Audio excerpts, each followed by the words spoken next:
Good morning. First of all, let me apologize for being a little bit late. Traffic was much worse than I expected. Agenda item 1, the call to the order. It's 9:30 a.m., October 26th, 2023. And I'm going to call this meeting of the Citizens Clean Elections Commission to order. With that, we will take attendance. Commissioners, please identify yourselves for the record. Galen Payton. Amy Chan. Yeah, Steve Titler here. Good morning. Good morning. We have a quorum with Commissioners Chan, Payton, Titla, and I'm Mark Kimball, the chairman. Item 2, discussion possible action on minutes for the September 21st, 2023 meeting. Is there any discussion on the minutes? Mr. Chairman, I move that we approve the minutes as written. Commissioner Chan has moved that we approve the minutes. Is there a second? Payton, second. Thank you. Second by Commissioner Payton. I will call the roll. Commissioner Chan, Aye. Commissioner Payton, Aye. Commissioner Titla. Aye. Thank you, Commissioner Titla. The chair votes aye. The minutes are approved 4-0. Item 3 in the discussion. Item 3 is discussion and possible action on the executive director's report. Tom? Thank you, Mr. Chairman and commissioners. Thank you all for being here. I'd like to, well, first I wanted to mention, and so everybody knows, we have November 7th is the next consolidated election date. And so many of you may see either as you're around the state or at home, the signs related to school district, bond and override elections, local municipal elections as well. Many of these elections for this part of the time of year are mail ballot elections. So what that means is the jurisdiction that has called the election, for example, a school district or a city or town, has the authority under state statute to designate it to be an all-mail election. This is designed to save costs and be more efficient. It also means that everyone who is eligible to vote in that election will be mailed a ballot, not just those folks who are on the active early voter list.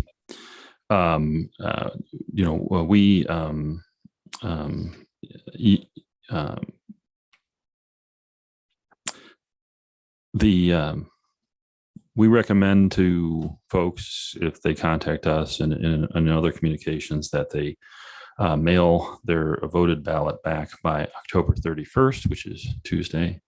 And then if they, and after that, that they deliver it to the appropriate election officer. I wanted to talk a little bit about our voter education and outreach projects for this month. We've continued. I think this fall we've had a very good pace of outreach events that we've either put on or participated in. Avery, as you can see, has kept that pace up and has I think we've been very happy with that. It has I think are continuing to appear at various events, and especially these events that are put together by the community college district and the in Arizona State here in Phoenix, and others, other educational institutions are an important part of what we do. And I think our presence at those, it demonstrates that we are connected to the community that we all live in. I wanted to highlight also that Gina was a panelist on the Scholar Strategic Network Election Enhancement and Protection Program launch. That if you ever have a chance, and we can send you the link if you're interested to that program, but it's a very interesting and look at how to improve in our election processes nationwide.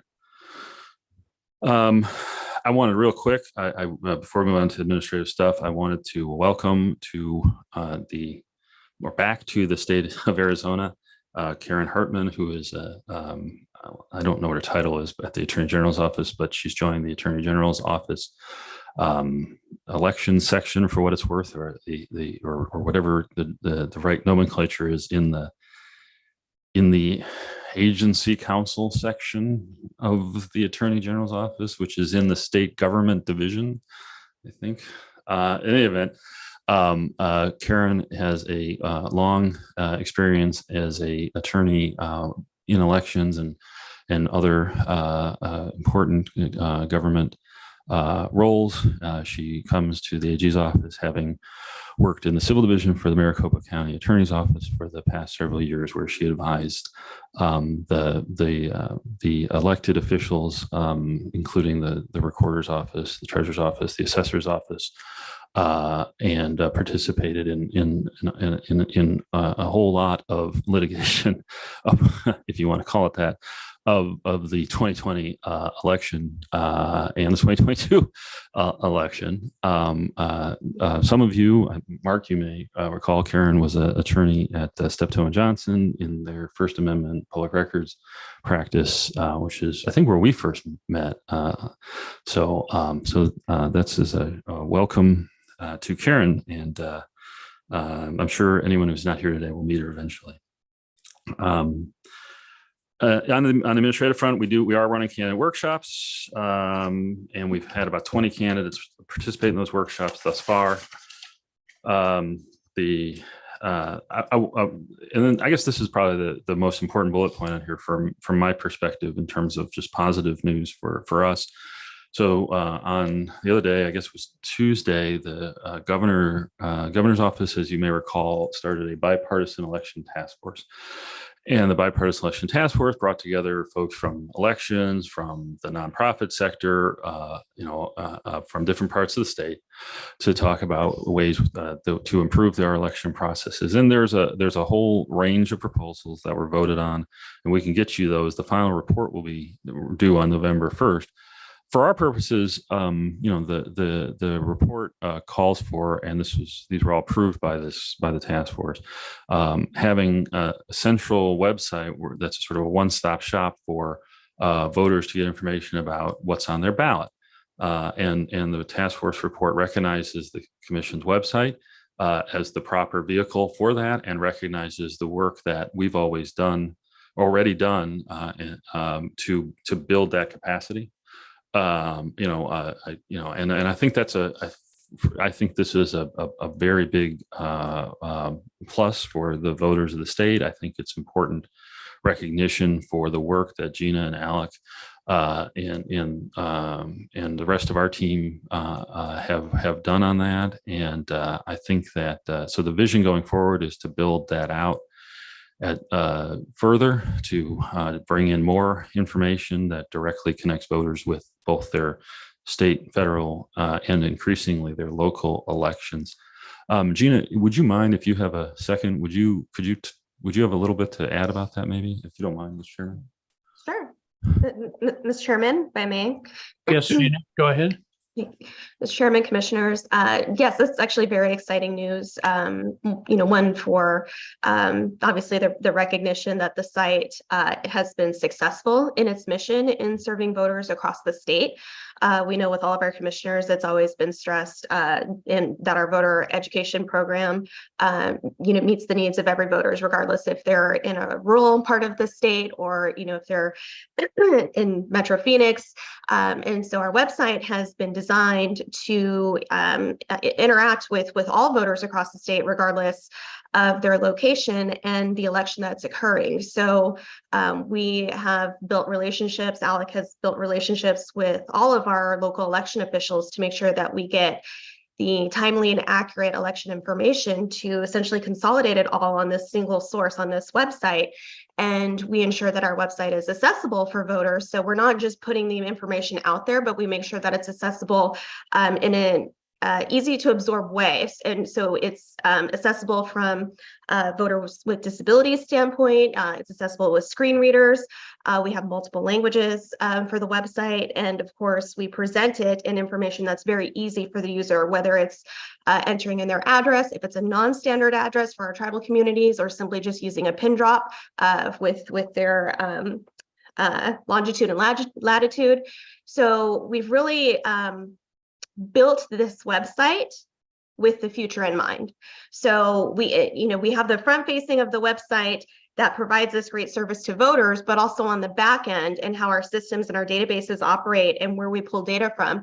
We've built it really forward thinking so that to be able to continue to expand on the information that we want to provide voters, we have that infrastructure already in place because we were very forward thinking in its design, and we're actually going through a redesign right now too. So we're continuing to make improvements to the website, all in the hopes that we are meeting voters. And the good news is that our data, our analytics show this as well. We look at our monthly analytics, and more people are getting to the Clean Elections website organically, outside of paid media campaigns. They are going to Google and they are searching for the Clean Elections website. So we know that it's being used by voters. We know that is successful in the information that it's providing to voters. And we are in a position to continue to grow the website so that we can meet the needs of all voters. So it really is a great, I think, recognition by the governor's task force, but also it makes sense because it really is a system that is very primed to continue to serve and meet the needs of voters. Thank you, Gina. Tom? Thank you. And yes, and I just want to reiterate that I think that the work that Gina and Alec and the rest of their team on this has been excellent, and this has been I think it's very exciting. I want to real quick a couple other things just to keep our eyes on going forward, and this is also wrapped up in the governor's task force recommendations. There's some indication the back in I think it was 2021 or 2022, the legislature passed a bill that lowered the threshold for automatic recounts. And we did, in fact, have automatic recounts in 2022. So the county association and election directors have raised this as an issue for purposes of 2024. Two consequences potentially if there's not some remedy for this recount threshold. Recounts take a lot of time, right? So you got to, not an inordinate amount of time, but and certainly an amount of time when everything is on a very tight deadline. So two issues where that becomes a factor. One, the primary. If there's automatic recount in the primary and there's no and the county in question or counties in question don't have the ability to know first who is the nominee for general election, that delays the printing of ballots, which runs into the deadlines for particularly for mailing ballots to uniformed and overseas voters under the UOCAVA. Second, and perhaps more interesting in a sort of intellectual way, and maybe a little more anxiety inducing in an emotional way, is that such a recount, if it were to affect the electors for the Electoral College, the counties have said, and this is in the VoteBeat story that's cited there, that could delay the ability of the state to meet the safe harbor provisions of the Electoral Count Act. I don't purport to be an expert in the Electoral Count Act, but and what the consequences of that would be. But nevertheless, it's a serious issue. The counties have taken it quite seriously and are working on legislation related to it, according to VoteBeat. So for us, what's the issue? Obviously, a lot of our work, both on the voter education side and especially on the clean funding side, is tied to the primary date in part. Because of the both things, on the deadlines for us to issue the candidate statement pamphlet and the deadlines the candidates face for qualifying for the clean elections funding if they were to choose to do that, And then on the general election side, like people who print ballots, we also need to know the nominees for the general election from the primary. So so there's been discussion about moving the primary maybe back a couple of weeks or up a couple of weeks, I should say. We've evaluated that internally, and we are comfortable that we could deal with that. The on the clean candidate side, it would cut off 2 weeks of qualification. However, in our experience as in working with these candidates, ordinarily if a candidate is that far behind, they're probably at the margins of qualifying and maybe weren't going to qualify anyways. In other words, very few people who get in at the last minute are able to use their funding in a particularly useful way. We've had candidates get funded at the last minute and basically get to turn around and return the money right away. So, we're keeping an eye on it. Obviously, whatever the governor and the legislature choose to do would be good to know sooner rather than later, I suspect. But so we can provide appropriate information to candidates. But anyways, I think that's something to keep an eye on. And there's not really clear to me that there yet, and it may be clear to others, but it's not clear to me yet that there will be that we know how those things will get resolved and on what time frame. We have our first advisory opinion request, which is attached. We have about a month left to provide some kind of answer. So what I anticipate, just for preview of next month, is that we will have a draft advisory opinion for your consideration at the next meeting. There is, as always, quite a bit of litigation, including new cases that have been brought in the last few weeks. One challenging what the Free Enterprise Club refers to as unstaffed drop boxes, claiming that the election procedures manual that authorizes drop boxes violates a statute that says that when you return mail ballots, you have to return them to the county recorder or other officer in charge of elections.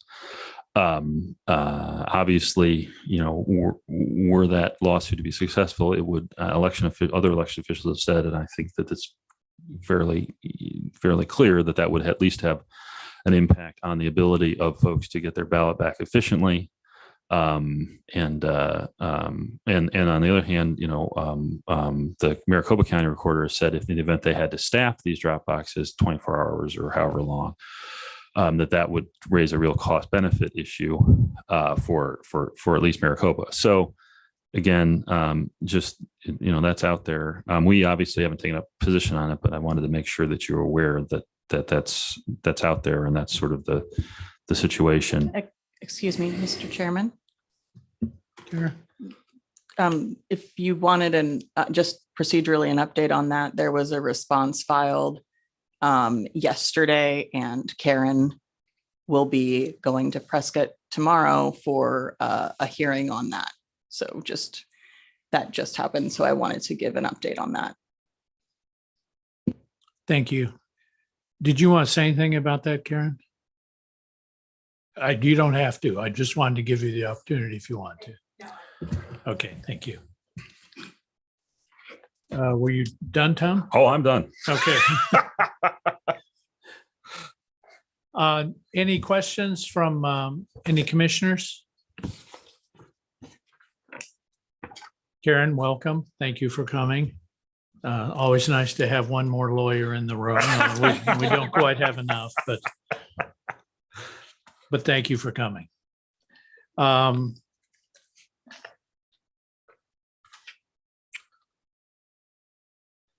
Next item 4, discussion possible action on adoption of rules pursuant to the Voters' Right to Know Act, Chapter 6.1 of Arizona Revised Statutes, Title 16. This agenda item involves the enforcement process for Proposition 211.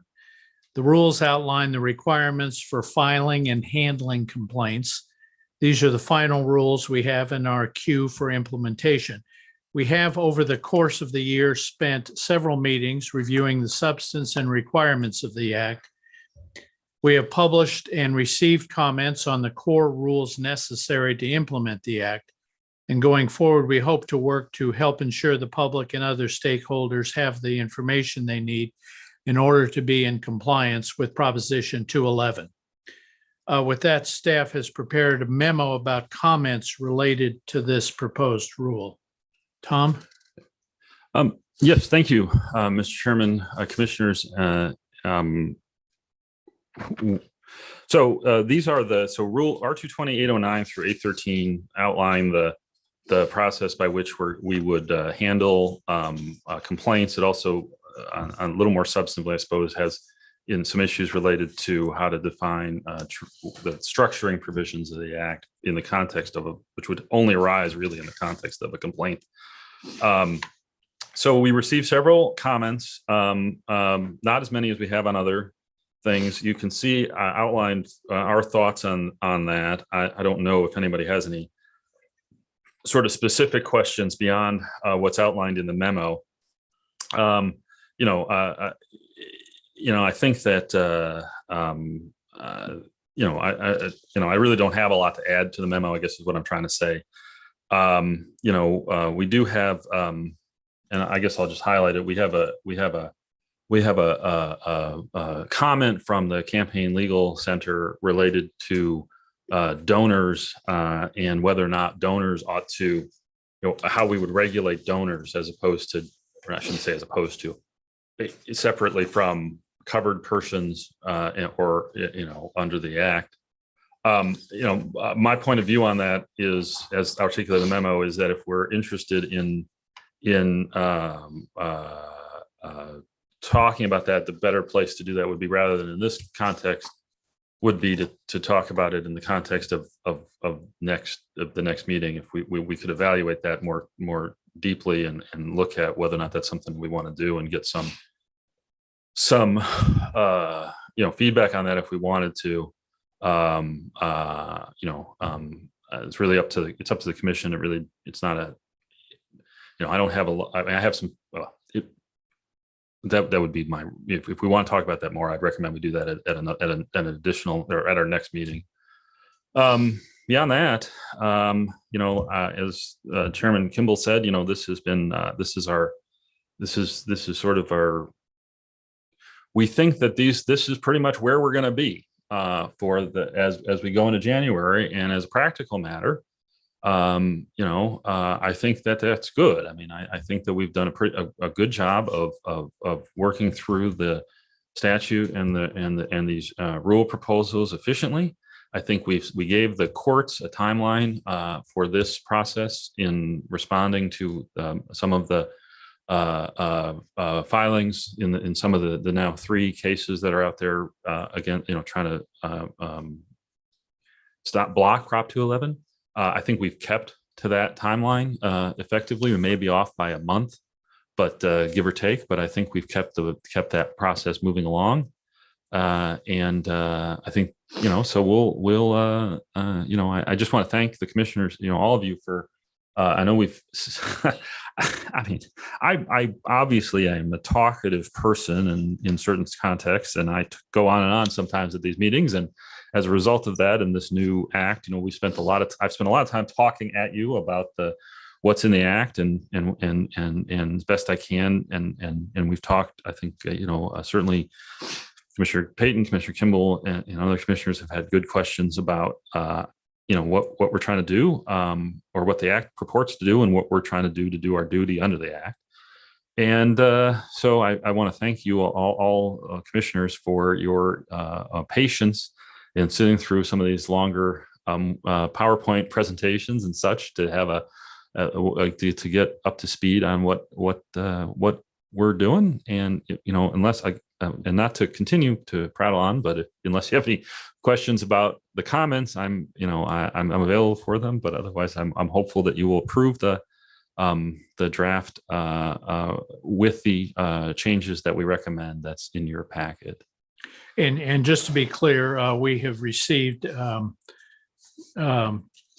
2 sets of recommendations for changes to proposed rules.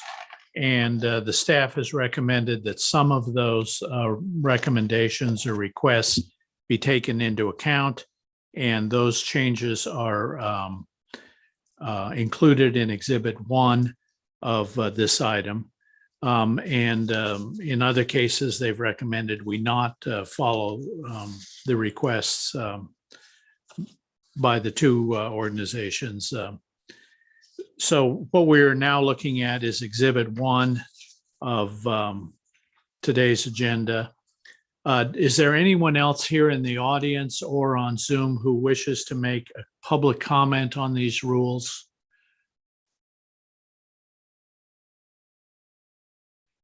Hearing no one, is there any commissioners who want to make any comment or have any questions from Tom about the rules as recommended for adoption? Mr. Chairman, Commissioner Chan? I just want to state for the record that I think I appreciate what Tom has done in his memo because I feel like it's reflective of his unbiased approach to things. He's willing to take, suggestions from interested parties who weighed in, consider them thoughtfully, and make decisions and on his recommendations to us on that basis, rather than, I guess what I want to say is I appreciate the thoughtfulness that Tom has exhibited in his memo. And at this time, I don't have any questions, and I don't want to, obviously if other commissioners do, that's fine. But the one question I have is, would the motion be to approve with changes reflected in the Executive Director Memo Exhibit 1? Is that, Tom, what we would be doing? If we were going to just adopt, approve your suggestions. I believe that would be perfectly reasonably clear for the record, and people would be able to understand what you're voting on. And if we have a roll call on that, I think that would be yes. Okay. I just wanted to make that statement for the record that, I think obviously the record does kind of speak for itself in your memo, but I wanted to just make that statement that I was impressed with the work you've put into this. And frankly, I appreciate all the parties. I think we've discussed this last time too. I'm very appreciative of the time that interested parties have put into this because it's not easy. I want to acknowledge the work you've done, Tom, and also the interested parties who've reviewed this and weighed in with their thoughts, because I do think it takes a village sometimes to make sure that all the different interests and potential interests are evaluated and thoroughly considered when we're considering adopting things like this. So I just want to recognize that for you, as well as all the folks who've weighed in. Thank you, Commissioner Chan. Those are very helpful comments, and I agree that it would have been very easy for Tom and other staff members who have worked on this to look at these suggestions, say, no, we did it. We don't need any of your suggestions. We got it right. But there are some thoughtful comments that we received that have been incorporated in Exhibit 1, and I think it makes the rule stronger and more clear for anyone who has questions. So thank you for those comments, Commissioner Chan. Any other comments or questions from members of the commission? Hearing none, is there a motion to adopt R2-20-809 through R2-20-813 with the changes indicated in Exhibit 1 of the staff memo on those items? Mr. Chairman, I would so move. Thank you, Commissioner Chan. Is there a second? This is Peyton. I would second it. Thank you, Commissioner Peyton. It's been moved and seconded to adopt R2-20-809 through R2-20-813 with the changes indicated in Exhibit 1 of the staff memo on those items. If there's no further discussion, I'll call the roll. Commissioner Chan? Aye. Commissioner Peyton? Aye. Commissioner Titla? Aye. Chair votes aye. The motion is approved 4-0. Thank you very much, commissioners. Thank you very much, Tom. Item 5, public comments. This is the time for consideration of comments and suggestions from the public. Action taken as a result of public comment will be limited to directing staff to study the matter or rescheduling the matter for further consideration and decision at a later date or responding to criticism. If you have any comments, please limit them to no more than 2 minutes. Does any member of the public wish to make comments at this time, either in person or on Zoom?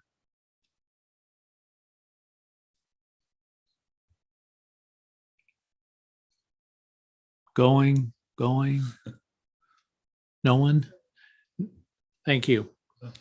The public may also send comments to the commission by mail or email at ccec@azcleanelections.gov.